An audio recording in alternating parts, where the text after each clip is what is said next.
Assalamualaikum warahmatullahi wabarakatuh. Saya Jeliana dari kelompok ini. Saya akan menjelaskan tentang struktur hukum. Struktur adalah kerangka atau rangkanya, bagian yang tetap bertahan, bagian memberikan semacam bentuk dan batasan secara keseluruhan. Struktur hukum merupakan institusional dalam keberadaan hukum. Struktur hukum di sini meliputi lembaga negara penegak hukum seperti pengadilan, kejaksaan, kepolisian, advokat, dan lembaga penegak hukum yang secara khusus diatur oleh undang-undang seperti KPK dan lain sebagainya. Kewenangan lembaga penegak hukum dijamin oleh undang-undang sehingga dapat melaksanakan tugas dan tanggung jawabnya terlepas dari pengaruh kekuasaan pemerintahan dan pengaruh-pengaruh lainnya. Kebebasan peradilan adalah merupakan esensialisasi daripada suatu negara hukum, sehingga oleh karenanya tegak prinsip-prinsip daripada suatu negara hukum sebagian besar adalah tergantung dari ada atau tidaknya kebebasan peradilan dalam negara tersebut. Baik, langsung saja di sini. Yang selanjutnya adalah objek kajian struktur hukum. Struktur hukum atau kita sebut dengan legal struktur dalam hal ini adalah polisi, jaksa, hakim, dan pengacara memegang peranan penting dalam melakukan reformasi hukum ini sendiri. Adapun hukum progresif, hukum yang tidak terkukung kepada konsep teks undang-undang semata. Pada tingkatan ini tersirat makna bahwa para penegak hukum yang pertama ada cara berhukum secara progresif, yang kedua kewenangan diskresi penegak hukum. Jadi seperti itu. Secara hukum secara progresif, yaitu penerapan hukum ini mengalami perubahan dari masa ke masa. Tujuannya dari pembenahan ini adalah bagaimana mewujudkan hukum yang substantif sehingga keadilan dapat tercapai. Yang selanjutnya kewenangan diskresi penegak hukum, yaitu menurut Kamus Hukum, diskresi berarti kebebasan mengambil keputusan dalam setiap situasi yang dihadapi menurut pendapatnya sendiri. Mungkin itu saja yang dapat saya sampaikan, kurang dan lebihnya mohon maaf. Wassalamualaikum warahmatullahi wabarakatuh. Akan dilanjutkan oleh rekan saya. Assalamualaikum warahmatullahi wabarakatuh. Di sini saya akan menjelaskan mengenai desain penelitian struktur hukum. Sebelum melakukan penelitian, mahasiswa hukum selaku peneliti dituntut untuk memiliki kemampuan mendesain atau membuat rancangan penelitian. Desain penelitian itu sendiri oleh Ulber Silalahi diartikan sebagai rencana dan struktur penyelidikan yang disusun sedemikian rupa sehingga peneliti akan dapat memperoleh jawaban untuk pertanyaan-pertanyaan penelitiannya. Penetapan suatu desain penelitian yang sesuai secara krusial penting untuk keberhasilan penelitian. Dikatakan demikian karena di dalam desain penelitian itu terangkum paparan mengenai langkah-langkah prosedural yang akan dilakukan peneliti. Oleh karena itu, desain penelitian tidak lain merupakan bagian dari rencana penelitian. Oleh karena itu, desain penelitian tidak lain merupakan bagian dari rencana penelitian.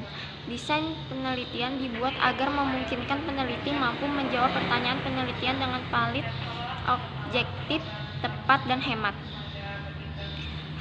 Hal yang penting untuk diketahui bahwa antara penelitian hukum normatif dan penelitian hukum empiris mempunyai karakteristik yang berbeda. Oleh karena adanya perbedaan tersebut membawa akibat pada langkah-langkah teknis yang harus ditempuh oleh Assalamualaikum warahmatullahi wabarakatuh. Di sini saya Nurhayati ingin melanjutkan penjelasan dari pemateri sebelumnya. Di sini pada poin terakhir menjelaskan tentang desain penelitian struktur hukum. Desain penelitian disebut juga rencana penelitian. Rencana merupakan suatu kehendak atau keputusan yang dilakukan oleh seseorang. Rencana juga bisa berarti sebuah usulan atau proposal yang rinci untuk melakukan atau mencapai sesuatu. Adapun penelitian merupakan sebuah pengamatan secara sistematis dan kajian atas bahan dan sumber sesuatu untuk membangun fakta dan kesimpulan. Jadi, yang dimaksud dengan rencana penelitian adalah sebuah keputusan untuk mengamati atau mengkaji suatu bahan atau sumber secara sistematis. Nah, sebelum melakukan penelitian, mahasiswa dituntut untuk memiliki kemampuan mendesain atau membuat rancangan penelitian. Nah, desain penelitian atau disebut juga research design sendiri oleh Ulber Silalahi diartikan sebagai sebuah rencana atau struktur penyelidikan yang disusun sedemikian rupa sehingga peneliti akan dapat memperoleh jawaban untuk pertanyaan-pertanyaan yang ditelitinya. Penetapan suatu desain penelitian yang sesuai secara krusial penting untuk keberhasilan penelitian. Nah, dikatakan demikian karena di dalam desain penelitian itu tercantum paparan mengenai langkah-langkah prosedural yang akan dilakukan peneliti. Karena itu, desain penelitian tidak lain merupakan bagian dari rencana penelitian. Desain penelitian dibuat agar memungkinkan peneliti mampu menjawab pertanyaan penelitian dengan valid, objektif, tepat, dan hemat. Hal yang penting untuk diketahui bahwa antara penelitian hukum normatif dan penelitian hukum empiris mempunyai karakteristik yang berbeda. Oleh karena adanya perbedaan tersebut membawa akibat pada langkah-langkah teknis yang harus ditempuh oleh kedua jenis penelitian hukum tersebut. Kegiatan mendesain penelitian itu sendiri hanya akan memberikan hasil yang optimal yang manakala mahasiswa hukum telah menjalani prosedur awal dalam kegiatan penelitian hukum. Adapun prosedur awal yang perlu dijalani dalam melakukan sebuah penelitian itu meliputi yang pertama mengenali konsep-konsep hukum yang ada sebagai dasar pijakan dalam melakukan kegiatan penelitian hukum. Lalu yang kedua, menetapkan tipologi penelitian hukum yang akan digunakan dalam penelitian hukum. Lalu yang ketiga itu mengidentifikasi dan menemukan isu hukum yang menjadi fokus kajian penelitian. Dan yang terakhir, ada menelusuri dan mengumpulkan bahan-bahan kepustakaan hukum yang relevan dengan isu hukum. Keempat prosedur awal penelitian tadi tidak harus dilakukan secara berurutan. Tujuan dari adanya tahapan kegiatan dalam prosedur awal penelitian hukum itu adalah memberikan informasi yang diperlukan oleh peneliti agar dapat mendesain penelitiannya secara benar. Proses pengenalan konsep hukum, penentuan tipologi penelitian hukum hanya dapat dilakukan melalui kegiatan penelusuran bahan-bahan kepustakaan hukum. Upaya mengenal konsep-konsep hukum tidak akan membuahkan hasil apabila mahasiswa hukum itu sendiri tidak memiliki literatur hukum yang memadai. Jika keempat tahapan dalam prosedur awal penelitian ini sudah dijalani, barulah peneliti memasuki tahap berikutnya, yakni kegiatan mendesain penelitian. Desain penelitian yang dikerjakan mahasiswa hukum pada akhirnya dituangkan ke dalam sebuah matriks penelitian yang menggambarkan langkah-langkah yang harus dijalankan oleh mahasiswa ketika menulis proposal dan hasil penelitian. Nah, adapun matriks yang dimaksud itu yang pertama adalah mengenal konsep hukum. Ilmu hukum merupakan ilmu yang khas, berbeda dengan ilmu-ilmu yang lainnya. Kekhasan ilmu hukum ini pada akhirnya mempengaruhi cara mengkaji ilmu hukum itu sendiri. Lalu matriks yang kedua ada menetapkan tipologi hukum. Nah, setelah mengenali konsep hukumnya, mahasiswa itu dituntut untuk menetapkan tipologi penelitian yang akan digunakan dalam penelitian.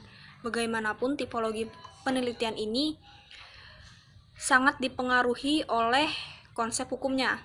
Jika seorang mahasiswa ingin mengkaji isu-isu hukum yang berkenaan dengan konsep hukum sebagai asas moralita, sebagai kaidah-kaidah hukum positif, atau sebagai keputusan-keputusan hakim, maka tipologi penelitian hukum yang harus dipilih dan ditetapkan adalah penelitian hukum normatif dan atau doktrinal.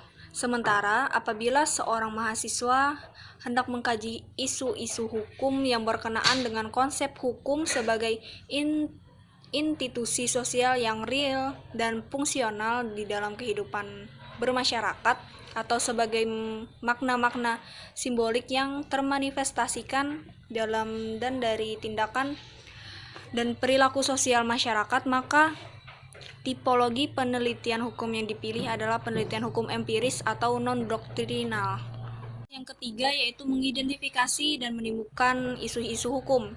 Menurut Marzuki, isu hukum mempunyai posisi yang sentral di dalam sebuah penelitian hukum sebagaimana kedudukan masalah di dalam penelitian lainnya.